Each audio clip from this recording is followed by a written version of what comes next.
Hello everyone, मैं ममतेश गुप्ता। आज देखेंगे हम सीटेट का प्रीवियस पेपर। और हमने ये सीटेट के प्रीवियस पेपर की सीरीज स्टार्ट कर रखी है, और ये सीरीज आपकी जब तक चलेगी जब तक आपका सीटेट का एग्जाम नहीं हो जाता। और हमने इसके 3 पार्ट पहले कंप्लीट कर लिए हैं। आज ये हम आपका 4th पार्ट करा रहे हैं। और मैंने इस सीटेट के प्रीवियस पेपर में ये चीज एनालाइज करी, जितने भी मैंने अभी तक आपकी प्रैक्टिस कराई है आपको सीटेट के प्रीवियस पेपर की, कि उसमें जो जितने भी क्वेश्चन आ रहे हैं सोशल साइंस वाले पार्ट में, वो सभी जो क्वेश्चन हैं वो एनसीईआरटी से ही आ रहे हैं। एनसीईआरटी से बाहर कुछ नहीं आ रहा है। तो आपको 6, 7 और 8 इन तीनों क्लास की एनसीईआरटी, हिस्ट्री, ज्योग्राफी और पॉलिटिकल साइंस अच्छे से कर लेनी है। उससे बाहर आपका कुछ नहीं आएगा। और इन एनसीईआरटी को अच्छे से करने के लिए आप मेरी इन वीडियोस को देख सकते हैं। जो प्लेलिस्ट ये सब मैंने लगाई हैं, इन सब प्लेलिस्ट को आप देख सकते हैं। और ये सभी प्लेलिस्ट की लिंक आपको इसी वीडियो की डिस्क्रिप्शन में मिल जाएगी। और सीटेट के जो 3 पार्ट मैंने पहले कंप्लीट करा दिए हैं, उसकी भी जो ये ऊपर वाली जो प्लेलिस्ट है, ये ऊपर वाली जो प्लेलिस्ट लगी हुई है, उस पर आप क्लिक करके देख सकते हैं। और इसकी लिंक भी आपको डिस्क्रिप्शन में मिल जाएगी। आइए स्टार्ट करते हैं। देखिए, हमने 60 तक पहले कंप्लीट कर लिया था। अब देखेंगे हम 61 से। Question number 61। निम्नलिखित को सुमेलित कीजिए तथा सही विकल्प का चयन कीजिए। देखो, ये सूची 1 है और ये सूची 2 है। हमें मिलान करना है इनका। ए है जिला परिषद, तो जिला परिषद का आपका मिलान होगा, जिला परिषद का मिलान होगा जिलाधीश से। ठीक है, यानी कि जिले में जो जज होता है उससे। ठीक है। बी है ग्राम सभा, तो ग्राम सभा का संबंध आपका किससे है? गांव से। ग्राम सभा कहाँ होती है? गांव में होती है। वार्ड समिति, वार्ड समिति का संबंध है आपका नगर पालिका से। ठीक है। और और निगम का है महापौर से। तो इसका जो सही आंसर हो जाएगा वो हो जाएगा आपका पहला। नेक्स्ट देखते हैं क्वेश्चन नंबर 62। अनियमित मजदूरी या श्रमिक शब्द की कक्षा में व्याख्या करते हुए आप निम्नलिखित, ये गलती से टाइप हो गया है, टाइपिंग मिस्टेक हो गई है ये। निम्नलिखित में से कौन सा या से उदाहरण प्रस्तुत करें। मतलब आपको क्या पढ़ाना है? अनियमित मजदूरी पढ़ानी है। अनियमित मजदूरी का मतलब है कि कुछ मजदूर ऐसे होते हैं जिनको डेली मजदूरी नहीं मिलती है, मतलब डेली उनको काम नहीं मिलता है। कभी काम मिलता है, कभी काम नहीं मिलता है। जैसे चौराहे पे जो मजदूर खड़े होते हैं, आप अपने किसी भी छोटे मोटे काम के लिए मजदूरों को जो लेके आते हैं, तो कभी उनको मजदूरी मिलती है और कभी उनको काम मिलता है, कभी नहीं मिलता है। कई बार वो चौराहे पे खड़े होकर वापस आ जाते हैं, उनको कोई काम नहीं मिलता है। तो उनके बारे में चर्चा करनी है। अब देखिए, इस तरह के जो मजदूर हैं वो किस तरह के काम करते हैं। ए है निर्माण स्थल पर काम करने वाला मिस्त्री। ठीक है, जो आपके घर वगैरह बनाते हैं वो इस तरह के ही होते हैं। वो चौराहे पे खड़े होते हैं, जिनको किसी भी काम के लिए उनकी जरूरत होती है, वो उनको लेके आते हैं। पर डे का उनका जो भी बनता है, 500, 600, 700 वो लेते हैं। जैसे व्हाइट वॉश करने वाले हैं, पेंट करने वाले हैं, ये सब जो होते हैं ये अनियमित मजदूर होते हैं। इनको दिहाड़ी वाले मजदूर भी बोलते हैं। बी है घरेलू सहायिकाएं, जो घर में काम करती हैं। उनका भी मतलब ये निश्चित नहीं है कि उनको परमानेंट जॉब है। परमानेंट जॉब नहीं होती। आपका जितना मन करेगा उतना काम करने के लिए आप रख लेंगी, नहीं नहीं आपका मन करेगा नहीं रखेंगी। ठीक है, जैसे घर में कोई फंक्शन है, त्योहार है, तो आपने काम वाली काम करने के लिए रख लिया, आपको बाद में नहीं है जरूरत तो आप उसको हटा देंगी। तो ये किसकी श्रेणी में आएंगे? ये अनियमित मजदूरी की श्रेणी में आएंगे। सी है राष्ट्रीयकृत बैंक में बैंक प्रबंधक। देखो, बैंक में जो भी काम करेगा वो नियमित उसको वेतन मिलेगा, है ना, नियमित उसको मजदूरी मिलेगी। यानी कि ये तो एक तरह से फिक्स वाली जॉब हो गई ना। ऐसा थोड़ी ना है कि आज बैंक में काम ज्यादा है तो एक बाहर से मजदूर बुला लिया, उससे काम करा लिया, कल बैंक में काम नहीं ज्यादा है तो उसको भेज दिया कि भाई अभी आज हमें तेरे से कोई काम नहीं कराना। ऐसे नहीं होता है। तो ये बैंक वगैरह में तो फिक्स होते हैं। ठीक है, स्थायी होते हैं। तो इसका जो सही आंसर हो जाएगा वो हो जाएगा ए और बी दोनों। नेक्स्ट देखते हैं क्वेश्चन नंबर 63। अभी कथन है ए, खेती हर मजदूर ऋतुनिष्ठ यानी सीजनल श्रमिक होते हैं। कारण है, खेती में अनेक प्रकार के काम होते हैं, जैसे खेत तैयार करना, रोपाई, बुवाई, नराई और फसलों की कटाई। तो जो अभिकथन है वो क्या कह रहा है कि जो मजदूर होते हैं वो सीजनल मजदूरी होती है किनकी, जो खेतों में काम करते हैं। ठीक है, एक तरह से किसान की बात कर रहा है कि किसान कैसे मजदूर होते हैं, वो सीजनल मजदूर होते हैं। कारण बोल रहा है क्यों होते हैं, क्योंकि देखो हर समय खेतों में काम नहीं होता है, रोज काम नहीं होएगा। फसल की बुवाई हो जाएगी, फिर कुछ दिन का टाइम मिलेगा, 5-6 दिन, हफ्ता 10 दिन, फिर दूसरा काम होगा, रोपाई होगी, फिर नराई होगी, उसके बाद में फिर फसल की कटाई होगी। मतलब बीच बीच में आपका गैप रहेगा, 15 दिन के लिए कोई काम नहीं है खेत में, 10 दिन के लिए कोई काम नहीं है खेत में। तो इस तरह से क्या है, थोड़ा थोड़ा बीच बीच में क्या होता है, टाइम होता है जब आपके पास काम नहीं होता है। ठीक है, तो खेती खेती वाले जो मजदूर होते हैं वो सीजनल होते हैं। जब सीजन आएगा फसल बोने का तो ज्यादा काम होगा उनके पास, जब फसल कटने का टाइम आएगा तो ज्यादा काम होगा, बीच वाले समय में कम काम होता है। ठीक है, तो इसका जो सही आंसर हो जाएगा वो हो जाएगा ए, और आर दोनों सही हैं, परंतु आर ए की सही व्याख्या करता है। नेक्स्ट देखते हैं क्वेश्चन नंबर 64। निम्नलिखित कथनों को पढ़िए तथा सही विकल्प का चयन कीजिए। ए है विकलांगता अधिनियम 1995 कहता है कि विशेष आवश्यकता वाले बच्चों को भी समान अधिकार प्राप्त हैं। और देखो विशेष आवश्यकता वाले बच्चे इसमें आएंगे जिनके हाथ हाथ में कुछ प्रॉब्लम है, पैर में कुछ प्रॉब्लम है, बोल नहीं पा रहे हैं ठीक से, या आंखों से उन्हें कम दिखाई देता है, वो कम सुनते हैं। उस तरह के जो विशिष्ट बच्चे हैं उनकी बात कही जा रही है कि विशिष्ट आवश्यकताओं वाले व्यक्तियों को भी समान अधिकार प्राप्त हैं और सरकार को समाज में उनकी पूरी भागीदारी संभव बनानी चाहिए। तो एक तरह से किस चीज का उदाहरण है, ये एक तरह से उदाहरण है समावेशी शिक्षा। ठीक है, समावेशी शिक्षा ऐसी तो होती है कि सबका साथ सबका विकास, यानी कि सबको एक साथ लेके आपको चलना है। अगर आपको लग रहा है कि कोई विशेष वैसा बच्चा है, विशिष्ट बच्चा है, थोड़ा नॉर्मल नहीं है सभी बच्चों की तरह, तो आप उसके लिए थोड़ा सा एफर्ट दिखाइए ताकि वो सभी बच्चों के साथ सीख सके, पढ़ सके। बी है, इस अनुच्छेद के अंतर्गत सरकार को विशेष विद्यालय में पृथकीकृत या अलग करना होगा। तो ये बी वाला गलत है, ए वाला सही है, क्योंकि जो सरकार है उसका उद्देश्य क्या है कि स्कूलों में समावेशी शिक्षा लागू हो। और समावेशी शिक्षा क्या कहती है कि बच्चा, जो नॉर्मल बच्चे हैं वो भी, और जो दिव्यांग बच्चे हैं वो भी, सभी बच्चे एक ही साथ क्लास में पढ़ने चाहिए। उससे क्या होता है, जो दिव्यांग बच्चे हैं उन उनका जो आत्मबल होता है वो बढ़ता है नॉर्मल बच्चों के साथ। और जो नॉर्मल बच्चे हैं वो उनके अंदर क्या भावना आती है कि उनके प्रति, जो नॉर्मल नहीं है, जो किसी तरह से विकलांग है, उनके प्रति सहानुभूति आती है, सहायता की भावना उत्पन्न होती है। मान लीजिए किसी बच्चे का पैर खराब है, ठीक है, अब प्रेयर के लिए जा रहे हैं या छुट्टी हो रही है, तब सब लोग गेट से बाहर जा रहे हैं, तो जो नॉर्मल बच्चे हैं उनकी भावना किस तरह की होगी कि उस जिसका पैर खराब है उसको पहले जाने दें वो। या फिर कई हमारे साथ इस तरह की फ्रेंड पढ़ती थी, लड़कियां पढ़ती थी, तो हम क्या करते थे, उनका बैग ले जाते थे बाहर तक कि कोई बात नहीं, हम तेरा बैग लेके चल रहे हैं, तू धीरे धीरे आराम से आ जा गेट तक। ठीक है, तो ये क्या है, ये एक सहानुभूति की भावना हो जाएगी बचपन से। ठीक है, हमें पता है कि वो कितना स्ट्रगल करके आगे आया है ना। तो एक बच्चों के बीच में भी एक वो रहती है कि सहानुभूति रहती है, और बच्चे भी सीखते हैं कि देखिए वो अपंग है, उसके बाद भी वो आगे बढ़ रहा है, तो हम भी आगे बढ़ सकते हैं। तो इसलिए समावेशी शिक्षा पर विशेष जोर देता है। ठीक है, क्वेश्चन नंबर 65। हिंदू अधिनियम धारा 2005 ने संभव किया। देखो ये 8th क्लास की एनसीईआरटी से आया है, ये आया है पॉलिटी से। ठीक है, ए है माता पिता की संपत्ति में बेटियों को बराबर हिस्सा मिलना। बी है पुरुष को उनकी बहनों के दहेज और संपत्ति में अधिकार। पुरुषों को उनकी बहन के दहेज और संपत्ति में अधिकार।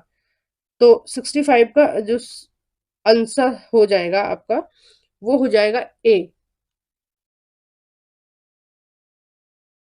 एक मिनट, वो हो जाएगा आपका तीसरा, कि ए सही है और बी गलत है।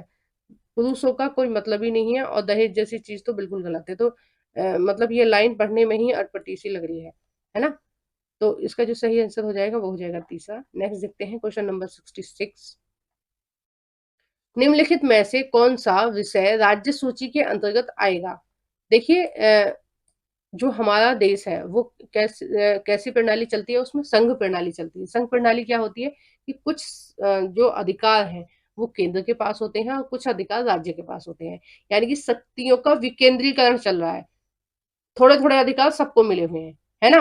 और राजतंत्र में क्या होता है, शक्तियों का केंद्रीकरण होता है, यानी कि शक्ति किसी एक के पास होती है, राजा के पास शक्ति होती है, बाकी किसी के पास शक्ति नहीं होती है ना? बाकी जो राजा कहेगा उसका अनुसरण करेंगे। लेकिन लोकतंत्र में क्या होता है, शक्तियों का विकेंद्रीकरण होता है, यानी कि थोड़ी-थोड़ी शक्तियाँ सबके पास होती हैं। तो उसी तरह से हमारे यहाँ क्या है कि शक्तियों का बँटवारा करने के लिए सूचियों का निर्माण किया गया है। एक है समवर्ती सूची, उस पर कानून बनाने का अधिकार है केंद्र को और राज्य दोनों को है, ठीक है? दूसरी है आपकी राज्य सूची, उस पर नियम बनाने का अधिकार केवल और केवल राज्य को है। और तीसरी सूची है आपकी संघ सूची। संघ सूची पर जो अधिकार है नियम बनाने का, कानून बनाने का, वो है संसद का, यानी कि केंद्र सरकार का। और एक है विशिष्ट सूची, सॉरी, अवशिष्ट सूची। अवशिष्ट सूची में क्या है, जो कुछ चीजें ऐसी हैं वो ना तो समवर्ती सूची में आती हैं, ना ही संघ सूची में आती हैं, और ना ही राज्य सूची में आ रही है। तो जो चीजें इन तीनों सूची में नहीं आती हैं उनको अवशिष्ट सूची में डाल दिया जाता है। और अवशिष्ट सूची में के भी जो नियम है, जो कानून है, वो कौन देखता है, कौन बनाता है, संसद ही बनाती है। ठीक है, अब देखते हैं इसमें क्या पूछा है कि राज्य की सूची के अंतर्गत कौन सी चीजें आएंगी।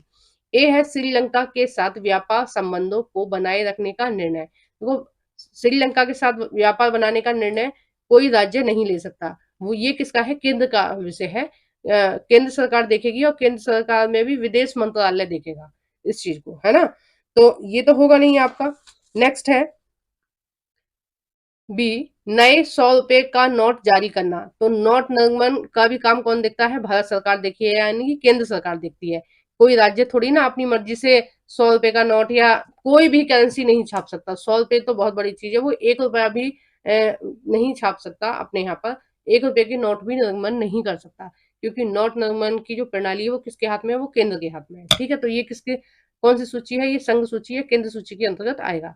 सी है प्रारंभिक स्कूलों या विद्यालयों में मध्याह्न भोजन योजना को लागू करने का निर्णय। देखो, ये वाला जो है प्रारंभिक स्कूलों वाली बात जो है, ये राज्य की सूची के अंतर्गत आएगा। यानी कि कोई भी राज्य अपने राज्य के स्कूलों को कितनी भी सुविधा प्रोवाइड कर सकता है, वो उसका अपना अपनी मर्जी है।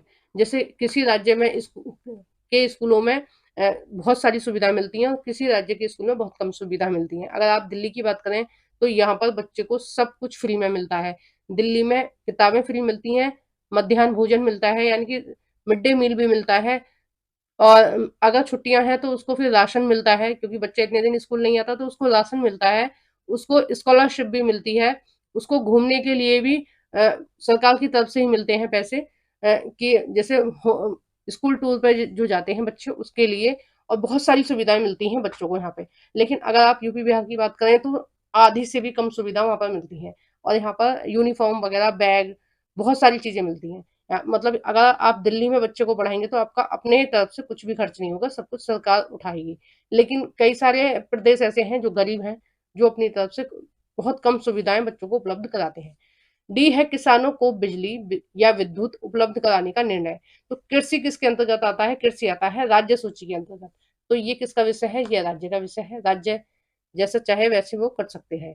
ठीक है, तो आपका जो सही आंसर हो जाएगा वो हो जाएगा सी और डी।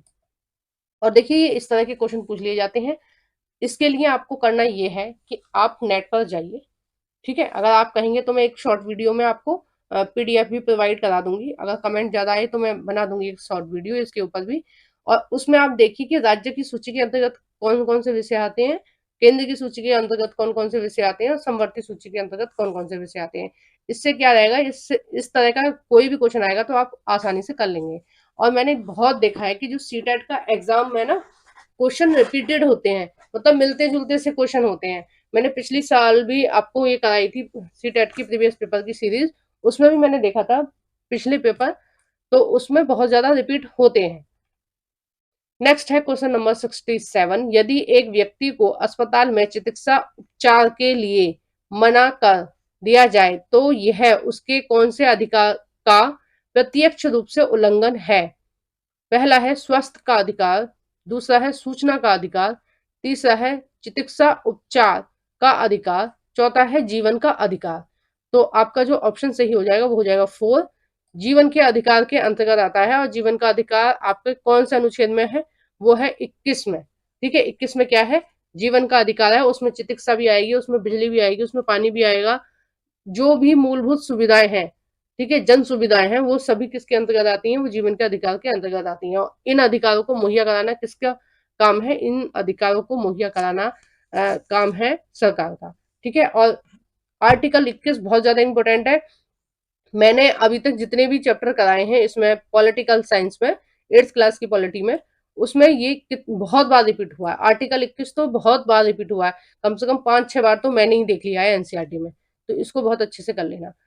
क्वेश्चन नंबर 68, किस मामले या मुकदमे में भारत के सर्वोच्च न्यायालय ने कहा कि जीवन का अधिकार संविधान के अनुच्छेद 21 के अंतर्गत एक मौलिक अधिकार है और इसमें प्रदूषण मुक्त वायु और पानी का अधिकार भी सम्मिलित है? तो कौन सा है इसमें से आंसर? तो इसका सीधा सीधा मैं आपको बता देती हूँ। इसका आंसर है दूसरा, सुभाष कुमार बनाम भारतीय संघ। और ये भी 8th क्लास की पॉलिटिकल साइंस से आया है। देखो, जब भी मैंने देखा है, बहुत बार नोटिस करा है कि जो क्वेश्चन आते हैं वो सीरियल से ही आते हैं।